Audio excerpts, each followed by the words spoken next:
بسم الله الرحمن الرحیم. السلام علیکم ورحمت الله وبرکاته. امید در کوم چې تاسو ټول په ټیک ټاک کې الله پاکم خوشاله آباد ساته. الله پاک دې زموږ او تاسو ټول مشکلات ختم کړي. الله پاک دې زموږ او تاسو ټول حاجات د پوره کړي. الله پاک دې د خپل خزانو له منګ او تاسو له ډیر سره کړي. الله پاک دې منګ او تاسو ټول د چا محتاج نه صرف د الله پاک منګ او تاسو ټول د خپل بندګۍ د محتاج ساتي. دغه رنګې په منګ کې یا په تاسو کې څومره خلک داسې دي چې هغوی لا اوسه پورې عمره نه ده کړې. الله پاک دې د هغوی په قسمت کې عمره ولیکي. که چا حج نه وي کړی الله پاک دې د هغوی په قسمت کې حج ولیکي. نن چې کوم زموږ ټاپک دی، نن چې کوم زموږ وظیفه ده، د ډیره زیاته اغلا ډیره زیاته زبردسته وظیفه ده. دا د برکت دپاره وظیفه ده. دغه رنګ یو سړی داسې وي چې د هغه کاروبار ده، دا کاروبار ترقي نه کوي.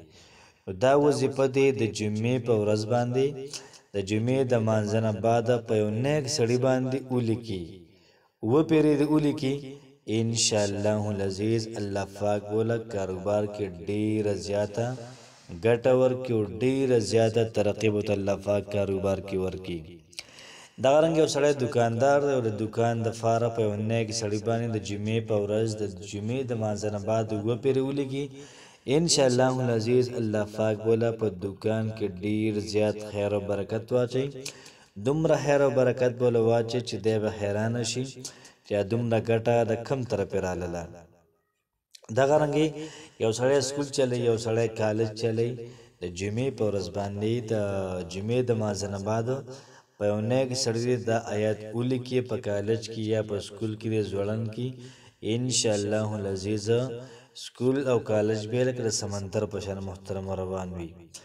دومره هلکه به وي، دومره هلکه دا به راځي سکول او کالج ته چې د سره به ځای نه وي، د بهر کې اعلان وکړي چې هلکه بل کالج ته لګي ما سره ځای نشته دی.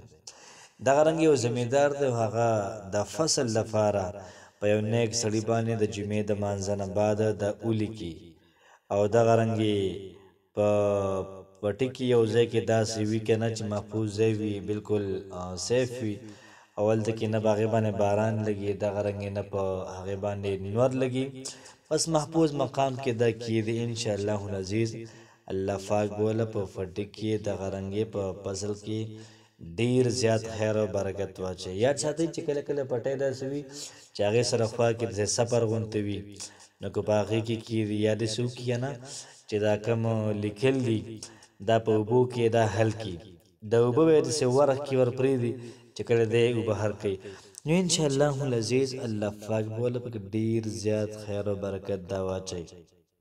یاد ساتئ یو سړی مزدوري کوي او د آیت ولیکي او ځان سره کیږي، الله پاک به په دغه پیسو کې ډیر زیات برکت واچوي. دغه رنګې بعضې زمونږ خویندې داسې وي چې هغوی کورونو کې دکان چلوي، یا هغوی داسې وي چې په کورونو کې کپړې ګنډي، نو که دغه آیت ولیکي او خپلو پیسو کې کیږي، انشاءالله العزیز داسې ترقۍ والا کاروبار او داسې بهترین ګاګ بوله الله پاک راولي، دومره هلکه بوله کپړې راوړي یا دومره هلکه به راشي دکان نه بوله سودا وکړي چې ډیره زیاته فایده به دا دوی ته حاصله شي. نو یاد ساتئ چې وظیفه دا ډیره زیاته زبردسته او اغلا وظیفه ده.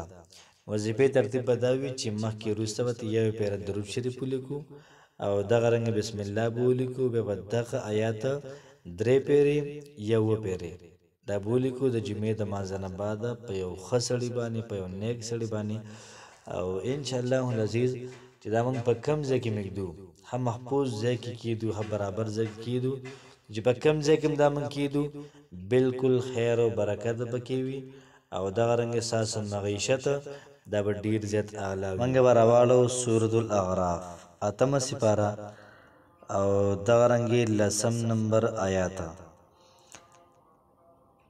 داسې چې ولقد مکناکم فی الارض وجعلنا لکم فیها معایش قلیلا ما تشکرون. ولقد مکناکم فی الارض وجعلنا لکم فیها معایش قلیلا ما تشکرون.